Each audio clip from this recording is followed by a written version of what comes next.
À l'arrivée de l'hiver, tous les ménages du vieux bourg de Yentro fabriquent des nouilles simples. Les nouilles blanches sont en général suspendues à l'avant ou à l'arrière de la cour des habitants. Cette culture locale se pratique dans le bourg depuis près de 1000 ans. Les nouilles simples sont là comme les souvenirs des gens constitués par des séquences permettant de relier le passé et le présent du vieux bourg.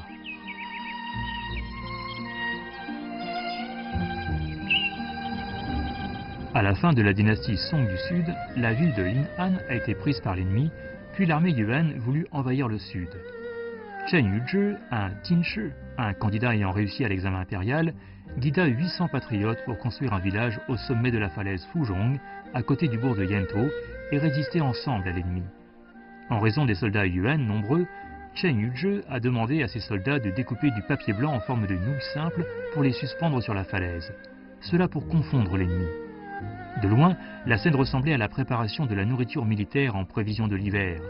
En voyant cela, l'armée yuan n'a pas osé agir inconsidérément. La stratégie de Chen Yuzhi a permis de gagner du temps pour l'évacuation des personnes environnantes.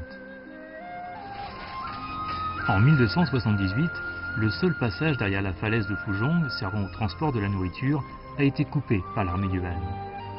Dans une telle situation, Chen Yuzhi a su qu'il n'y aurait plus aucun espoir de survie. Il a bandé les yeux de son cheval avec un tissu rouge, puis est monté dessus avec son épouse, et ils ont sauté ensemble de la falaise. Les 800 patriotes ont par la suite suivi son exemple. Cette histoire pathétique a également fait des nouilles simples, cette spécialité de maison, un symbole de l'esprit de droiture du vieux bourg.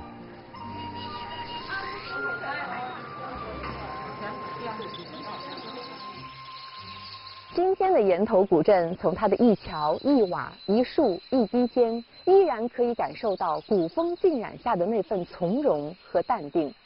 千百年来，这里的先民不仅为他的后人们营造了一个天人和谐、园林式的耕读空间，也为后世构筑起了一座写满担当和大义的精神家园。 Situé dans le nord du comté Yongxia de la ville de Wenzhou, dans la province du Zhejiang, le vieux bourg de Yentro est entouré d'eau sur 3 de ses côtés et de montagnes sur un côté.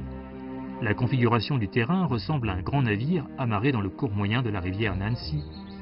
Dans la Chine ancienne, le quartier ayant la topographie de navire a été considéré comme un terrain précieux en termes de feng shui. Les gens se réunissaient ici pour construire leur maison et vivre depuis des générations sur ce terrain beau et élégant. De plus, de nombreux talents sont nés dans ce bourg au cours de centaines d'années. Liu Yu était un savant confucéen, reconnu de la dynastie des Song du Sud. À l'époque, même Zhu Si l'admirait et lui rendait visite en personne pour la profondeur de son savoir et sa personnalité. Cependant, aux yeux de la population locale, Liu Yu était non seulement un savant célèbre, mais aussi un homme vertueux qui sauva les gens en détresse.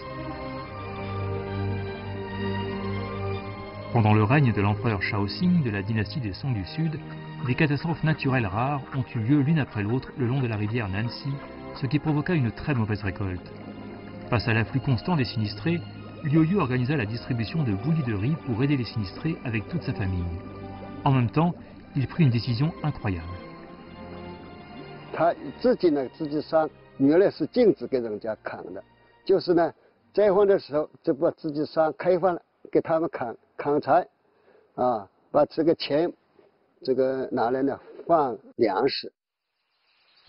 La forêt de la famille Liu était une forêt précieuse en termes de feng shui, héritée de ses ancêtres. L'existence de la forêt était importante pour la prospérité de toute la famille. De ce fait, l'accès interdit aux autres de la forêt était reconnu par la population locale. Néanmoins, en regardant les habitants souffrir de faim et de froid, Liu Yu a éprouvé de la compassion. Ainsi, il a décidé de sauver ces milliers de sinistrés au détriment du feng shui de la famille.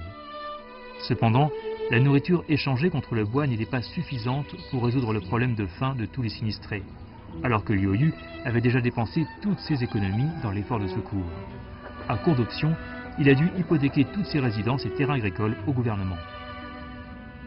把自己的家业作为抵押，啊，抵押以后嘛，啊，搞了几万斤的粮食，啊，我用过来分给灾民吃。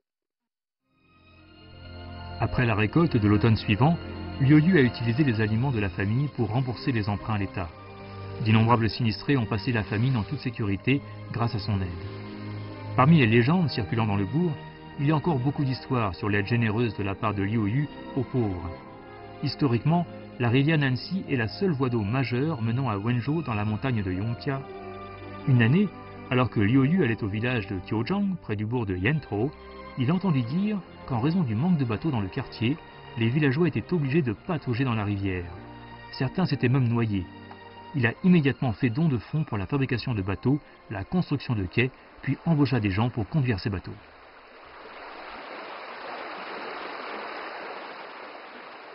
他自己花钱造起来，放在那里义渡，老百姓来往的客人不要收钱的，不要付钱的，啊，那么这渡船造起来，那个有划船的人，全工，那是他呢自己用钱买了那边当地的土地，土地给他作为工资，土地给他耕种，那么他们来划船。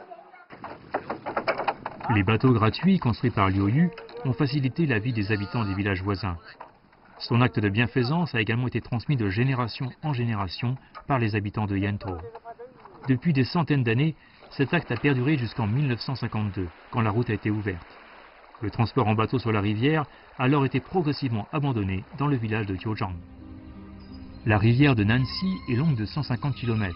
Sur le cours moyen calme mais large de la rivière est né ce vieux bourg de Yantou de 1000 ans. Cet esprit de droiture et justice en priorité est également accompagné de la rivière houleuse pour nourrir les habitants du bourg au cours des années lointaines, en vivant les histoires émouvantes l'une après l'autre. 水如棋局分阶末，山寺平围绕画楼。在南溪江沿岸，岩头是唯一一座围绕着一个水利工程进行规划布局的古镇。从元代到明代，双镜头水利工程从它水到渠成的那一天起，始终造福着周边9个村3000多亩良田。 Au nord du bourg de Yantou, à seulement 1 km du ruisseau Wuche, affluent de la rivière Nanxi, existe un projet de conservation de l'eau construit durant la dynastie des Ming. Les cours d'eau limpides sont guidés par le canal pour former un réseau dense. Ce projet a non seulement aidé à fonder un bel environnement pour les habitants du vieux bourg, mais aussi apporté à Yantou un grand nombre de terres agricoles fertiles. Peu importe le climat, la sécheresse ou les inondations, les habitants peuvent profiter de la joie de bonnes récoltes. 双镜头水利工程呢，总共有几部分组成，它包括医院、2渠，还有是3池、4队、5湖，构成了这样的一个引水枢纽，保证旱季要有一定的水量进入古镇。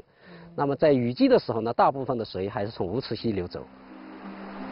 Malgré qu'il ait souffert du vent et de la pluie pendant des centaines d'années, ce projet de conservation de l'eau fonctionne encore et joue un rôle primordial. Ce miracle a été créé par la famille des Tin dans le vieux bourg de Yento.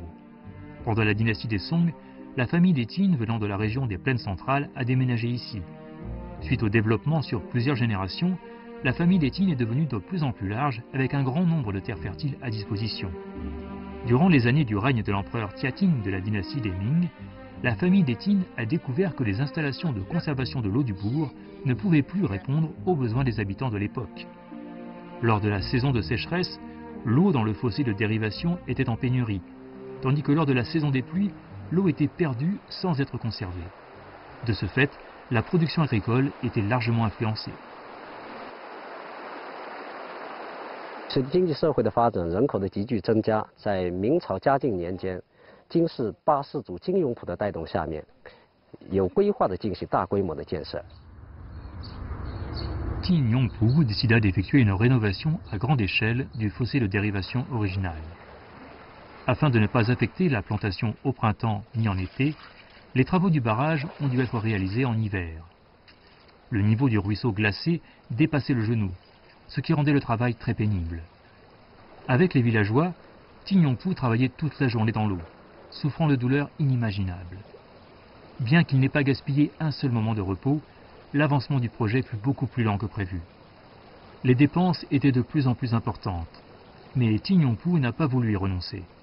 Chaque fois qu'il fallait recueillir des fonds, il était toujours généreux, ne ménageant pas d'offrir ses terres agricoles pour la collecte de fonds. À la fin, sa fortune familiale était presque épuisée. Il a commencé ce projet de conservation de l'eau à l'âge de 40 ans.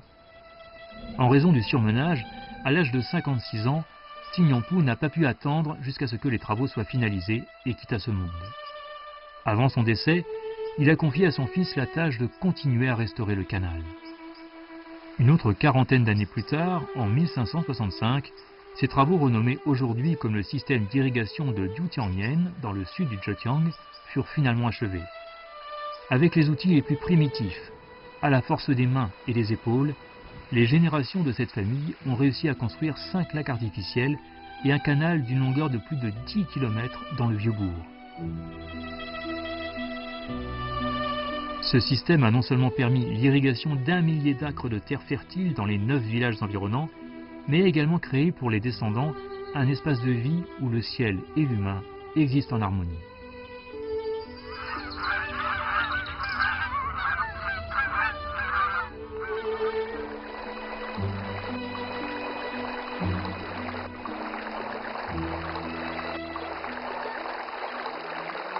« 生活在里面的老百姓的污水顺着沟渠流入湖里面，经过不同层级的沉淀，没有污染的流向瑯圻间。所以在当时这个年代来说，是非常超前的一种环保意识。 Aujourd'hui, les sources claires parcourent toujours les anciens canaux soigneusement construits des deux côtés de la route, coulant devant ou derrière les maisons du bourg de Yento. Afin de commémorer la grande générosité de Qin Yongpu, les gens ont construit une salle ancestrale le long du canal. Chaque week-end, les enfants du vieux bourg portent des costumes traditionnels et récitent les livres classiques dans le temple de Shuiqing. Avec le bruit de lecture, l'esprit de droiture et justice en priorité a imperceptiblement imprégné les descendants de Yento de génération en génération. «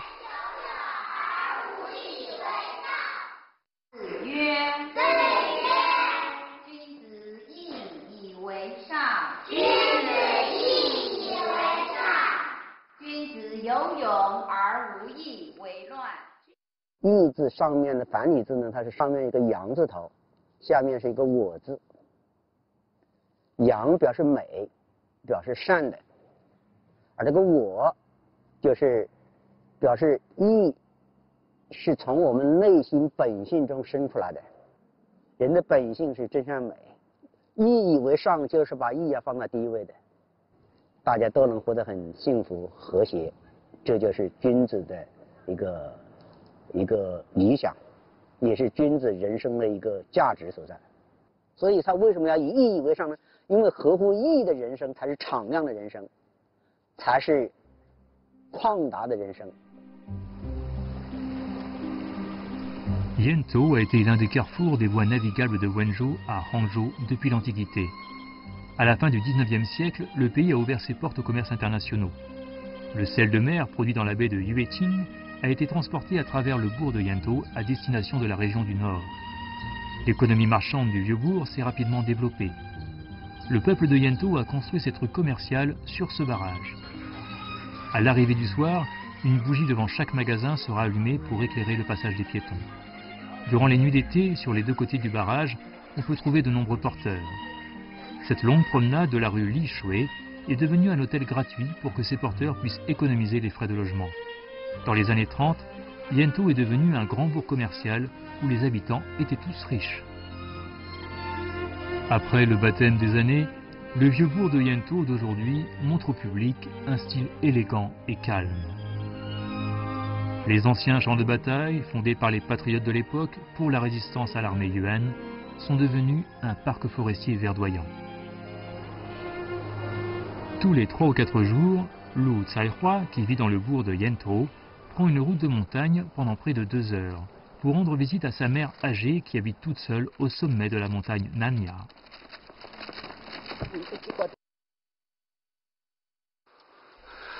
Tiang Xianglan a 90 ans cette année.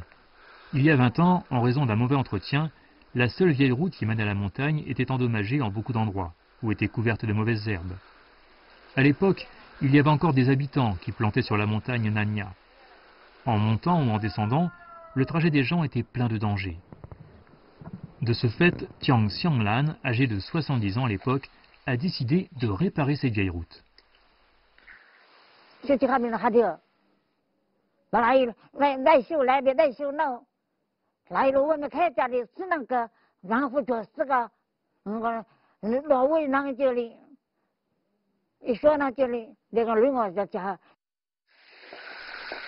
À l'époque, le salaire journalier de réparation de la route était de 25 yuan par personne.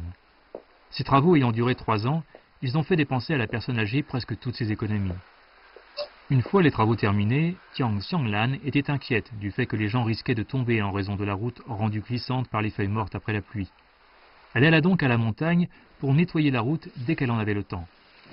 Comme elle devait y aller et en revenir fréquemment, ce n'était pas pratique. Par conséquent, elle décida de déménager du bourg de Yantou au sommet de la montagne de Nanya. Cela fait 15 ans qu'elle y habite. La vieille route sur la montagne de Nanya était à l'époque la route stratégique où un homme peut résister à 10 000. La route de montagne était très raide. Elle mettait l'endurance des jeunes à rude épreuve lors de la montée. On peut facilement en imaginer la difficulté pour une personne de 90 ans. La route de montagne a une longueur totale de 8,5 km. Il fallait 3 jours pour balayer l'ensemble de la route. Chaque mois, elle consommait au moins 6 à 7 balais. Une année, en hiver, elle alla trop loin en balayant le chemin. Lorsqu'elle a voulu repartir, il faisait déjà nuit. Dans l'obscurité, elle ne pouvait pas retrouver la direction, de sorte qu'elle a passé toute la nuit sur l'herbe à souffrir de la faim. Après cette mésaventure, elle a pris l'habitude d'apporter de la nourriture sèche sur elle lorsqu'elle partait faire le nettoyage. Que ce soit durant l'hiver froid ou l'été chaud, les fêtes traditionnelles ou les vacances, Tiang Xianglan n'a jamais eu un seul jour de congé.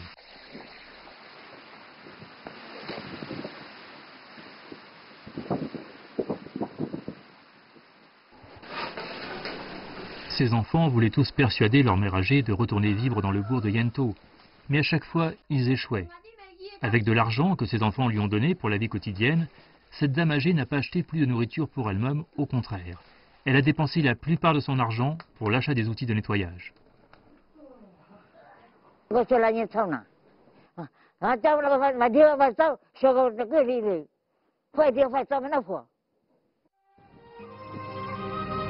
La dame âgée pense qu'une route bien balayée et propre facilitera le passage de tout le monde. C'est son plus grand bonheur. Cette grand-mère de 90 ans a passé plus de 20 ans à procurer cette bienfaisance aux autres.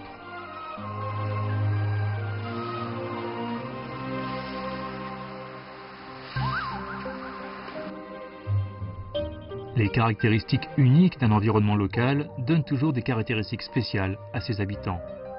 Sous la nourriture de l'esprit de droiture et justice, aujourd'hui même les ménagères les plus ordinaires du bourg de Yantou pratiquent leur compréhension de la droiture de la manière la plus simple. il s'agit d'un jour fixé dans la semaine. Ce jour-là, les personnes âgées du bourg de Yento viennent tôt dans la salle d'activité des personnes âgées et attendent l'arrivée de l'équipe de bénévoles féminins. Cette équipe de bénévoles est composée entièrement de femmes. Elles sont à la fois sensibles et soigneuses, maîtrisant toutes sortes de tâches ménagères, allant de la confection de vêtements à la mesure de la tension artérielle. Certaines savent aussi couper les cheveux. Tous ces services bénévoles sont des choses ordinaires dans la vie, mais ce sont dont les personnes âgées ont le plus besoin. 他们也好像我们自己的孩子一样，都是很热情的。老年人，他们都个个都非常的满意，不知道10分满意还是万分的满意。Jo Suefen a plus de 10 ans d'expérience dans la coiffure. Tous les week-ends, elle se rend dans la salle d'activité pour les personnes âgées et travaille de 8 h du matin au coucher du soleil. Jo Suefen est à la fois souriante et adorable. Tant qu'elle est là, la salle d'activité est toujours pleine de rire.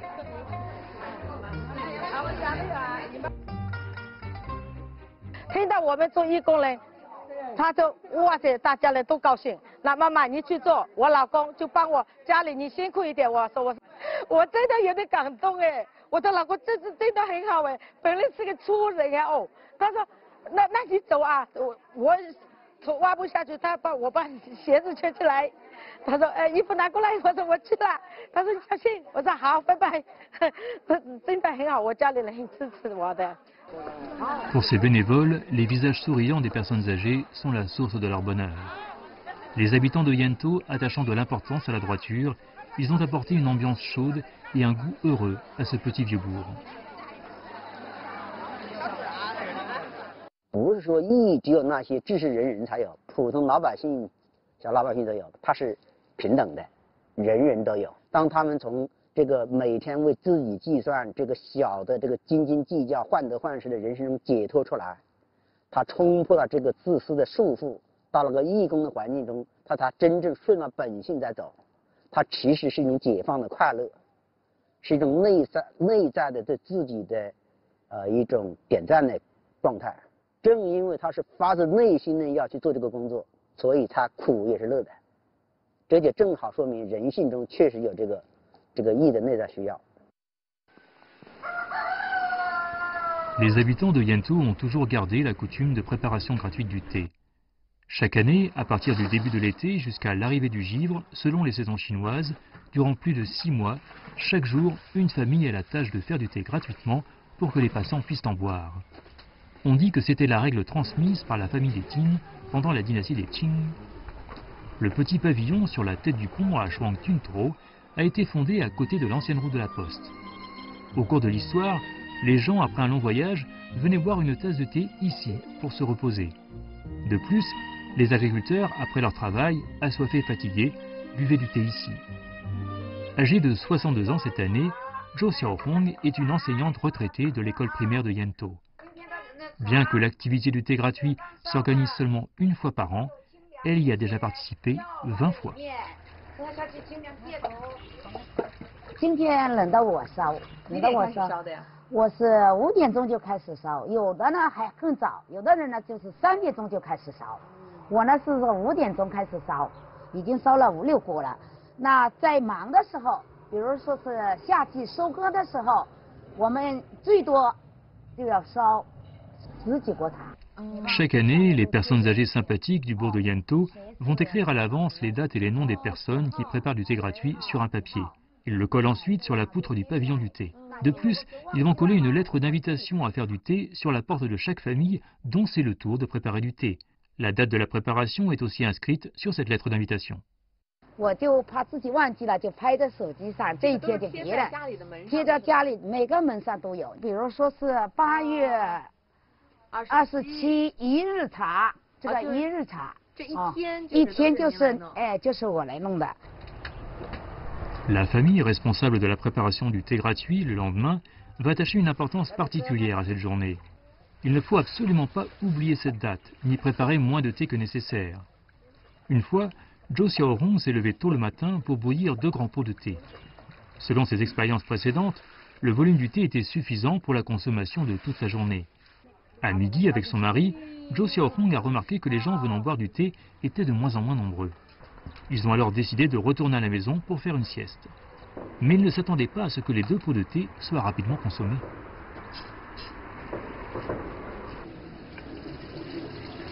我那个家就是住在那个路边的雨山路，然后就叫了某某某某，我老公叫星光，星光，今天你的茶没有啦，2个人就慌慌张张的，快点上来烧，不烧等一下会给别人骂了，咕噜的没茶喝啊，路人很多的了。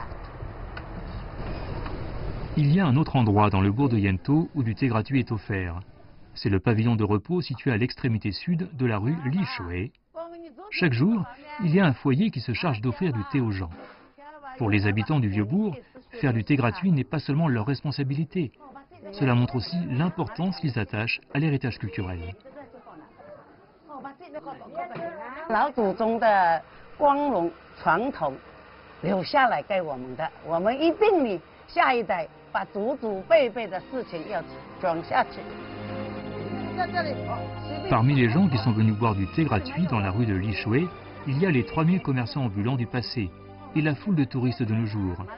Ceux qui préparent du thé gratuit ont été remplacés de génération en génération. Aujourd'hui, afin de s'intégrer à la culture locale, certaines personnes qui travaillent à Yento venant d'autres régions ont également rejoint cette activité de préparation du thé gratuit.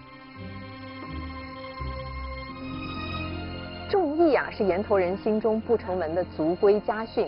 就像我手中这碗当地人都爱喝的土茶，带着最质朴的青草味儿，带着浓浓的人情味儿。 En regardant l'histoire rétrospectivement, la justice et la droiture en priorité n'a jamais été un comportement d'une courte période pour les habitants de Yento, mais un tempérament et une tolérance hérités des habitants du Vieux-Bourg depuis des générations. Cette philosophie porte le Vieux-Bourg de Milan à la forme d'un grand navire situé au bord de la rivière Nancy. Elle assure son état paisible et stable pendant sa navigation sur les vagues de l'histoire.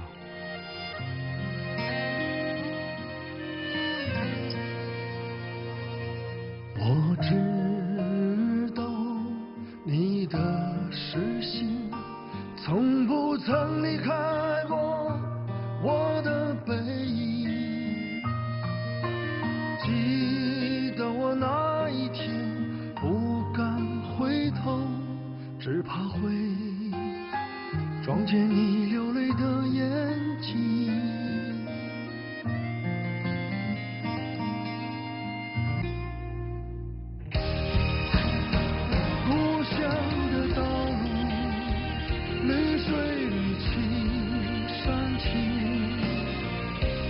正在回来，纵然是千里，只行千里，只行眼中的山水配心中的和风，我正在回。